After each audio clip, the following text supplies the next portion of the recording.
Hello everyone, welcome to अपनी university. सबसे पहले तो आप सभी को प्यार भरा नमस्कार, गुड इवनिंग एवरीवन। क्या हालचाल सबके, कैसे हैं आप सब लोग? उम्मीद करता हूं कि आप सब लोग अच्छे होंगे और आपकी स्टडीज भी सबकी अच्छी चल रही होंगी।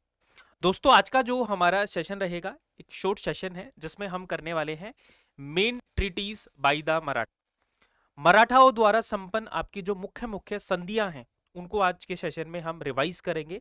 एक क्विक रिवीजन सेशन है, ये शॉर्ट सेशन है।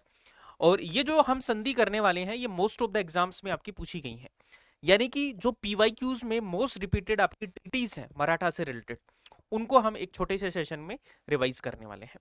तो शुरू करने से पहले एक बार आप सब लोग सेशन को थोड़ा शेयर कर दीजिए जिससे कि बाकी लोग भी हमसे जुड़ पाए। तो स्टार्ट करते हैं यहाँ पर। और ये जो नोट्स हैं ये आपको क्लास के बाद में दे दिए जाएंगे, तो टेलीग्राम चैनल नेट जीआरएफ विदशिप पे आपको इसके नोट्स भी मिल जाएंगे, तो आपको नोट डाउन करने की जरूरत नहीं है, सिर्फ आप सुनते रहिए इसको। तो सबसे पहले हम शुरू करते हैं। फर्स्ट हमारी जो संधि है, यहाँ पे देखो आपका ट्रीटी दिया है फर्स्ट वाले कॉलम में। इसमें आपका ईयर दिया है कि किस वर्ष ये आपकी हुई, और संधिकर्ता कौन कौन थे, मतलब किसके बीच में हुई, है ना, बिटवीन किस किस के बीच में हुई, संधिकर्ता कौन थे। तो पहली हम संधि देखें तो पुरंदर की संधि। पुरंदर की जो संधि होती है दोस्तों 1665 में होती है, और किस किस के बीच में ये होती है, तो बेसिकली मुगल और मराठा के बीच में हुई थी। और मुगलों की तरफ से जो इसको लीड कर रहे थे, संधिकर्ता थे, वो थे जयसिंह, जो कि काछवा शासक थे, राजपूत शासक थे, लेकिन मुगलों की ओर से वो इसको डील थे। और मराठा शिवाजी जी महाराज हैं, वो इसको डील कर रहे थे। तो जयसिंह और शिवाजी के बीच में ये संधि होती है, पुरंदर की संधि। उसके बाद में दिल्ली की संधि होती है। दिल्ली की संधि होती है 1719 में, और ये किसके किसके मध्य होती है, ये बालाजी विश्वनाथ और मुगल के बीच में होती है। उसके बाद में हम देखते हैं आपका मुंगी सिव गांव की संधि होती है 1728 में, 6 मार्च 1728, ये डेट याद रखना, कई बार आपको डेट्स भी पूछ ली जाती है। तो 6 मार्च 1728 में मुंगी सिव गांव की संधि होती है, और ये बाजीराव प्रथम और हैदराबाद के निजाम के बीच में ये आपकी संधि होती है। तो तीन संधि है, पुरंदर की संधि, दिल्ली की संधि और मुंगी सिवगांव की संधि। पुरंदर की संधि 1665, दिल्ली की संधि 1719, और मुंगी सिवगांव की संधि 1728, 6 मार्च को। उसके बाद में हम बात करते हैं, आपकी संधि होती है वारणा की संधि, जो कि काफी ज्यादा इंपॉर्टेंट है।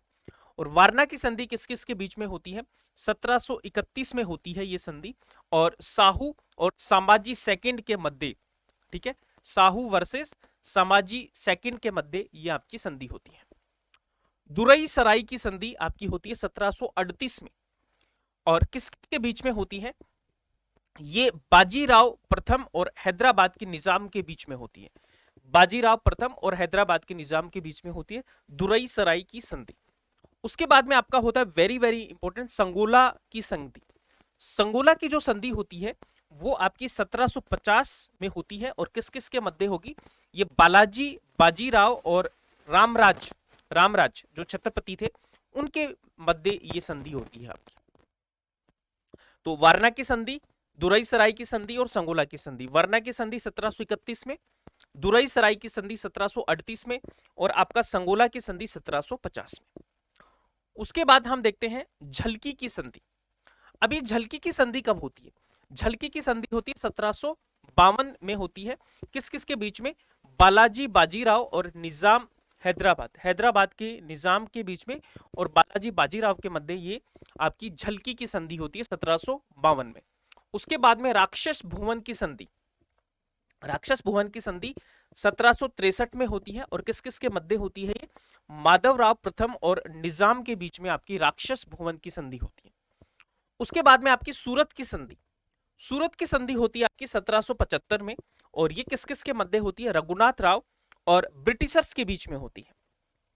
और ब्रिटिशर्स में भी बॉम्बे प्रेसिडेंसी और रघुनाथ राव के बीच में ये संधि होती है, सूरत की संधि। तो झलकी की संधि 1752, राक्षस भुवन की संधि 1763, और सूरत की संधि होती है 1775 में। उसके बाद हम बात करें आपकी पुरंदर की संधि, ठीक है, एक आपकी 1665 में हो रही है। ये पुरंदर की संधि 1776 में होती है। ये पेशवा माधवराव और नारायण राव वर्सेस अंग्रेजों के बीच में ये संधि हो रही है। फिर आपकी बड़गांव की संधि होती है, बड़गांव की संधि 1779, ठीक है, और 1779 में, और पेशवा माधवराव नारायण राव और अंग्रेजों के मध्य ये संधि होती है आपकी।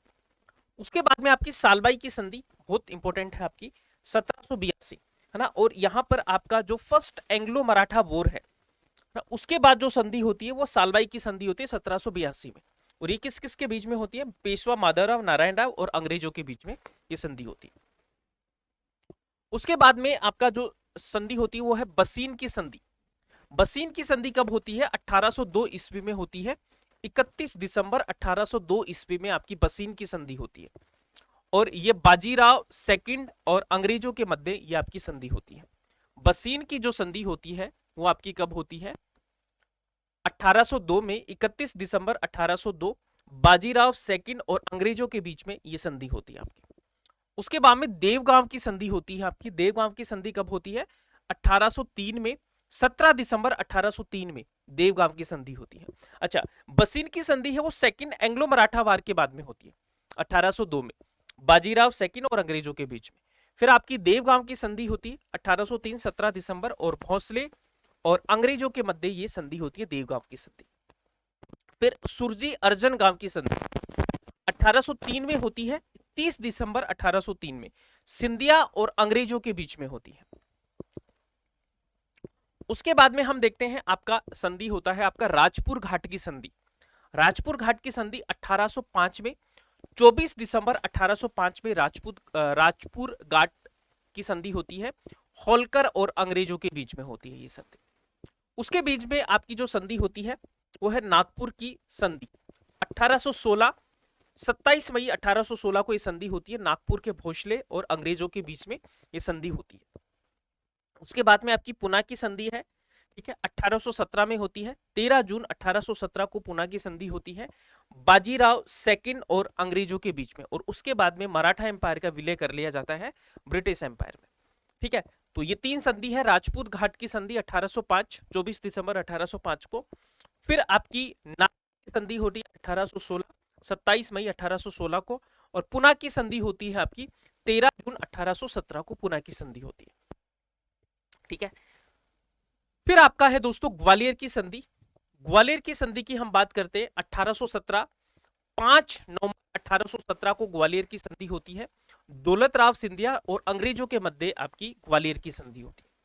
उसके बाद में हम देखते हैं बड़ौदा की संधि 1817 को होती है। 6 नवंबर 1817 गायकवाड़ और अंग्रेजों के बीच में ये संधि होती है।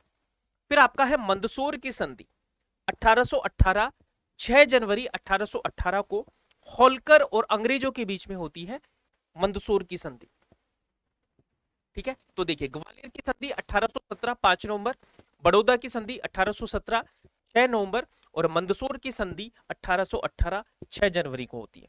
तो ये आपकी क्या है, मेन ट्रीटीज है जो कि आपकी मराठा और अंग्रेजों के बीच में मेनली आपकी हुई है। आपकी कुछ ट्रीटीज हैं जो आपके मुगल और मराठाओं के बीच में हुई है। हमें एक एक ट्रीटी है जो बहुत अच्छे से क्लियर होनी चाहिए। अब आपको इसके नोट्स अगर चाहिए तो आपको क्या करना है, आपको करना है टेलीग्राम चैनल को ज्वाइन, ठीक है। तो आप सब लोग टेलीग्राम चैनल हमारा ज्वाइन कर सकते हैं, जहां से आपको ये नोट्स मिल जाएंगे, ठीक है। जहां से आपको ये नोट्स है जो मिल जाएंगे, net GRF achieve Telegram channel join कर लीजिए, जहां से आपको ये पीडीएफ नोट्स है जो अवेलेबल हो जाएंगे, ठीक है जी। तो ये आपकी मेन ट्रीटीज ही जो हमने कवर की है। इसके अलावा दोस्तों अगर आपको कोई ऐसे 100 टॉपिक्स है जो आपको समझ नहीं आ रहे हो तो आप मुझे कमेंट करके बता सकते हैं। नेक्स्ट सेशन हम आपका जो प्रॉब्लम्स हैं, आपके जो डाउटफुल वाले जो टॉपिक्स हैं उनके ऊपर ऐसे शॉर्ट सेशन बना सकते हैं, जिससे कि आपका क्विक रिवीजन हो जाए सेट एग्जाम के लिए और आने वाले नेट एग्जाम के लिए।